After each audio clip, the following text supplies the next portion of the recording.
নজর রাখবো পরবর্তী সংবাদে।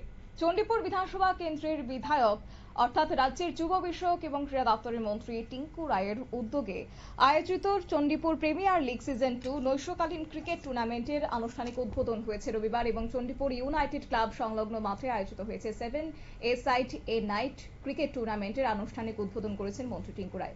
উদ্বোধন অনুষ্ঠানে মন্ত্রী টিঙ্কু রায় ছাড়াও উপস্থিত ছিলেন চণ্ডীপুর পঞ্চায়েত সমিতির চেয়ারপারসন শম্পা দাস পাল, ঊনকোটি জেলা পরিষদের সদস্য শ্যামল দাস, স্থানীয় গ্রাম পঞ্চায়েতের জনপ্রতিনিধি সহ অন্যান্যরা। গোটা বিষয় নিয়ে আজকে মন্ত্রী টিঙ্কু রায়ের কি বক্তব্য রয়েছে শুনুন।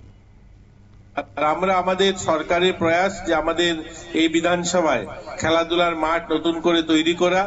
আপনারা শুনলে খুশি হবেন, আমাদের এই এলাকায় তো মাঠ নেই। আমাদের হালাইপাড় বা আমাদের শ্রীরামপুর বা চণ্ডীপুর এই তিনটা গ্রাম পঞ্চায়েতে কোনো মাঠ নেই। আমরা একটা মাঠ, শ্রীরামপুর স্কুল যে মাঠটা রয়েছে সেটাকে সংস্কার করে সেটাকে নতুন রূপে সাজিয়ে তোলার জন্য আমাদের সরকারের তরফ থেকে প্রায় আমরা 2.25 কোটি টাকা স্যাংশন দিয়েছি। আমরা এটা আপনারা শুনলেন মন্ত্রী টিঙ্কু রায়ের বক্তব্য এবং তিনি জানিয়েছেন যে আমরা শুধুমাত্র এই শীত মৌসুমে নিজেদের খেলাধুলায় সামিল করব না, এমনটা নয়। প্রতিদিন নিজেকে কোনো না কোনো খেলায় এবং শরীরচর্চার মধ্যে নিয়োজিত রাখতে হবে নিজেদেরকে। নিয়ে নিচ্ছে ছোট্ট একটি বিজ্ঞাপন বিরতির সঙ্গে থাকুন।